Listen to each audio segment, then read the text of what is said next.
Even when we're the ones being bulldozed, we often carry an inner bulldozer. And once you see that, it changes everything. Here's why this matters. This realization is powerful because it means we're not just victims of other people's bulldozing. We also have to take responsibility or get to take responsibility for the ways we bulldoze, however subtle they might be. It is humbling, but it's also freeing. Hi, I'm Barb Nangle. I want to welcome you to my podcast, Fragmented to Whole, Life Lessons from 12-Step Recovery. If you're tired of feeling fragmented and overwhelmed, this podcast is your guide to creating a life of wholeness, authenticity, and healthy boundaries.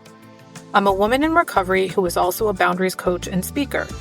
I share raw and honest insights from my own journey and the principles of 12-step recovery. Discover how to set boundaries without guilt or shame, overcome people-pleasing tendencies, manage your emotions effectively, cultivate a stronger sense of self, and build healthier relationships. My approach is raw, honest, and sometimes a lot sweary. I'm an avid beachcomber and a formerly closeted fan of the Hallmark Channel, especially Christmas movies. I wear fingerless gloves almost all year round because my hands are always cold, and I love taking pictures of license plates with my initials BN on them. I don't speak for or endorse any particular 12-step program of recovery. Though I'm a huge fan of 12-step recovery and a member of 2 such fellowships, I cannot speak for them. If you're ready for real talk and practical tools for transformation, keep listening.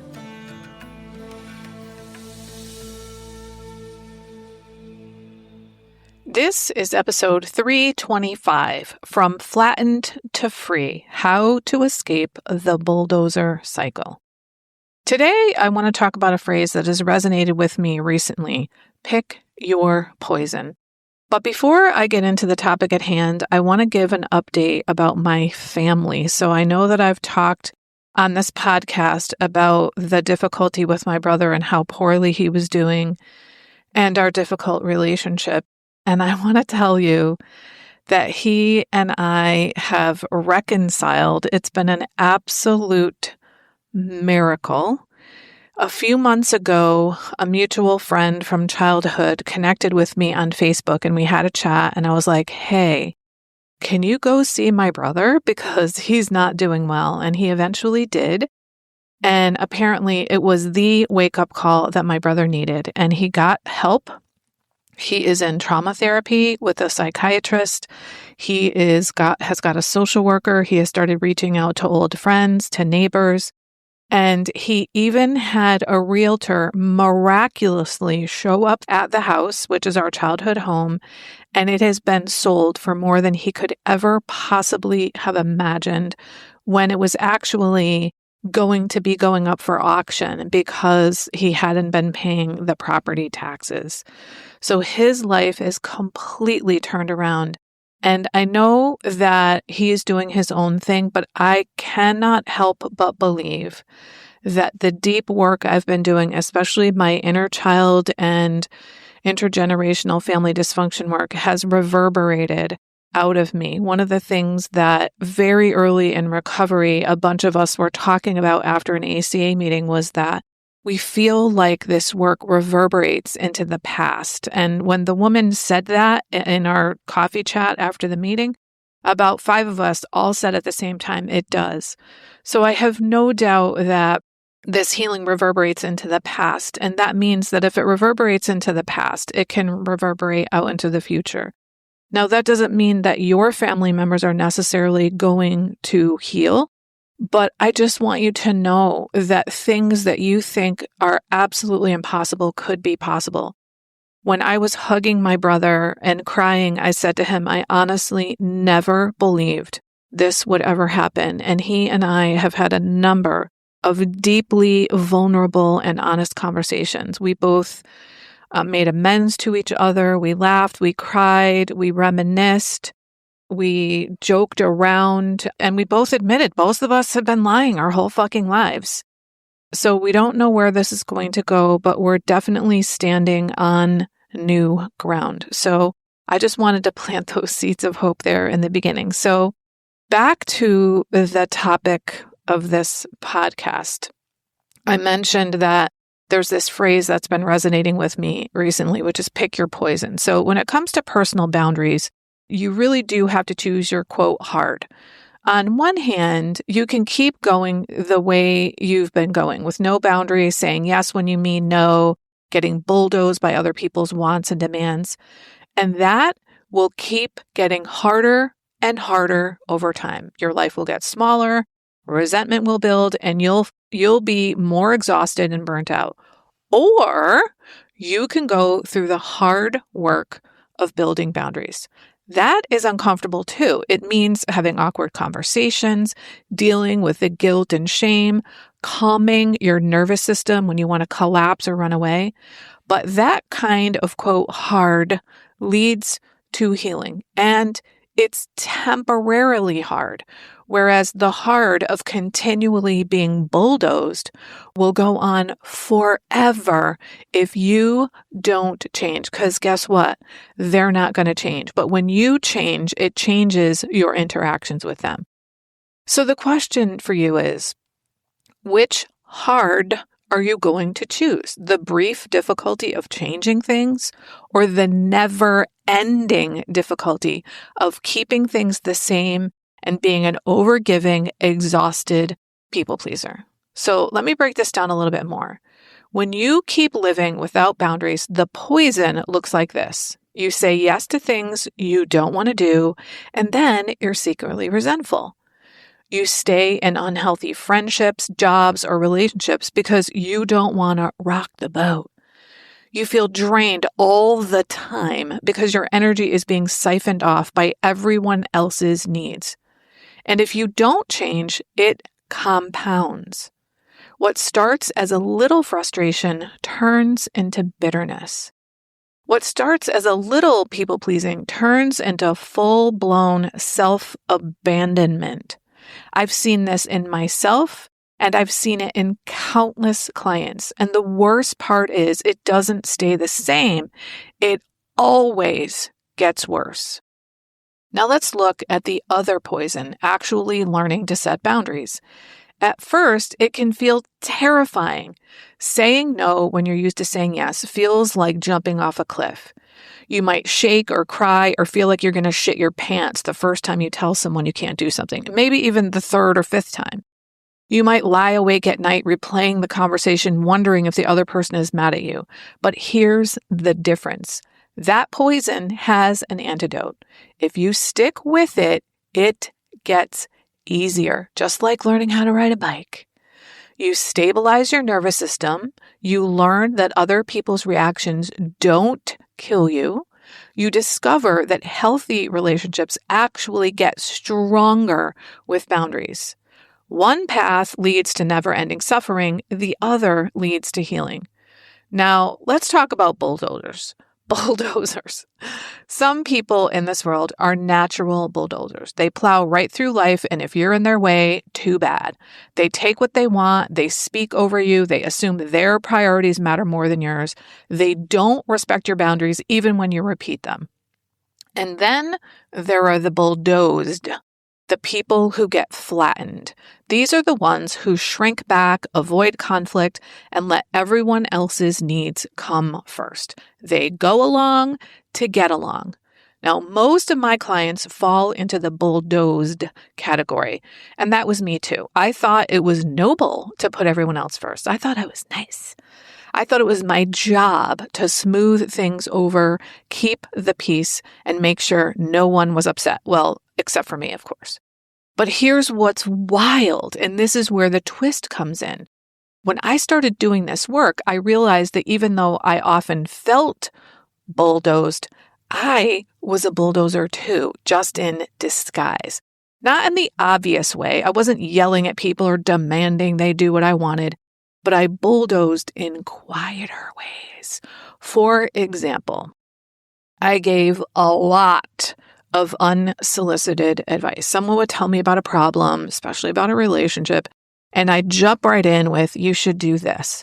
I thought I was being helpful, but really, I was trying to control their choices. Another example, my people pleasing. On the surface, it looked like I was being nice. Sure, I'll help with that project. No problem. I can change my schedule. But underneath, what I was really doing, which I didn't realize at the time, was trying to manipulate people into approving of me, making sure no one ever got upset with me.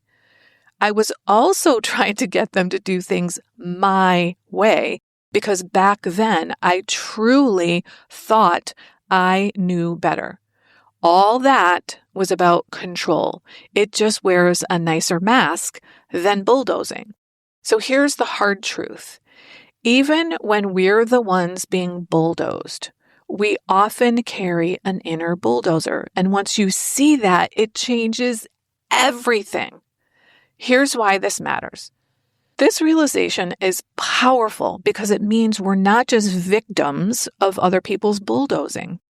We also have to take responsibility or get to take responsibility for the ways we bulldoze, however subtle they might be. It is humbling, but it's also freeing. Because once I could admit, yep, I bulldoze too, I could stop doing harm. I could start building healthier patterns based on mutual respect. These are what I call boundaries of self-containment. These are things I either need to contain or stop doing. One of my main interventions when I started building boundaries was this: zip it, Barb. Just keep your mouth shut. If you want to offer advice, get their consent first. So here's what boundaries look like at their best. I won't bulldoze you. I won't give you advice you didn't ask for. I won't try to control how you feel about me. And this is the part most people resonate with. I won't let you bulldoze me. I won't collapse just to keep you happy. That's the sweet spot between collapse and control. It's called composure. Now, this isn't just about words. Boundaries also live in our nervous systems. If you're used to collapsing, standing up for yourself feels like an emergency inside your body. Your heart races, your chest tightens, your breathing gets difficult, your brain screams danger. That's why boundary work isn't just about scripts. It's about learning to regulate your body so that you can tolerate the discomfort long enough to hold your ground.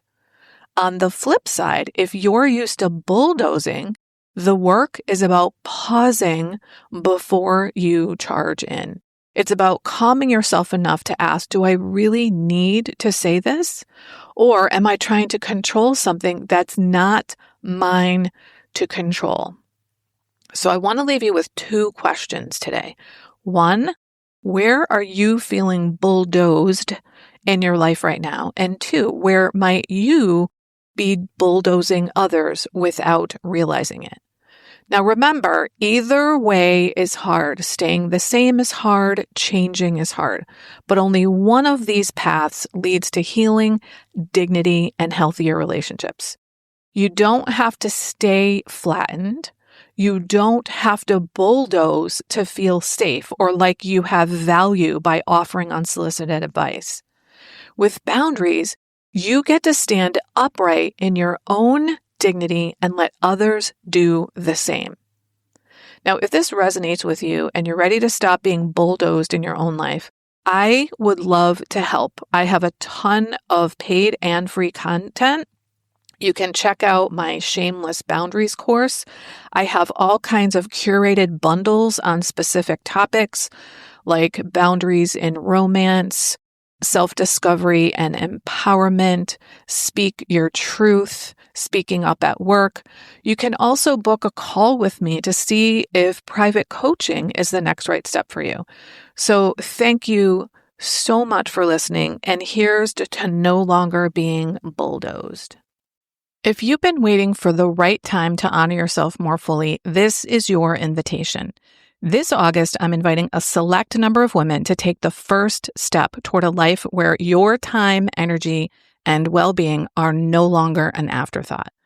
When you enroll in private coaching this month, you'll receive my Jump Start Your Boundaries toolkit. Inside, you'll find tools that speak directly to the real struggles so many of us face. Overgiving, saying yes when we mean no, carrying guilt for even having needs, and believing that self-care is selfish. It's not. This is your chance to jump start your boundaries, to reclaim your dignity, your grace, and your rightful place at the center of your own life. You get the toolkit immediately, but if you'd prefer to begin our coaching sessions in September, you can, but you must sign up in August to access the toolkit. Go to barbchat.net to sign up for a call and take the first step toward becoming the woman you already are, grounded, worthy, and unshakably whole. Hi, I'm Barb Nangle. I want to welcome you to my podcast, Fragmented to Whole, Life Lessons from 12-Step Recovery. If you're tired of feeling fragmented and overwhelmed, this podcast is your guide to creating a life of wholeness, authenticity, and healthy boundaries. I'm a woman in recovery who is also a boundaries coach and speaker. I share raw and honest insights from my own journey and the principles of 12-step recovery. Discover how to set boundaries without guilt or shame, overcome people-pleasing tendencies, manage your emotions effectively, cultivate a stronger sense of self, and build healthier relationships. My approach is raw, honest, and sometimes a lot sweary. I'm an avid beachcomber and a formerly closeted fan of the Hallmark Channel, especially Christmas movies. I wear fingerless gloves almost all year round because my hands are always cold. And I love taking pictures of license plates with my initials BN on them. I don't speak for or endorse any particular 12-step program of recovery. Though I'm a huge fan of 12-step recovery and a member of two such fellowships, I cannot speak for them. If you're ready for real talk and practical tools for transformation, keep listening.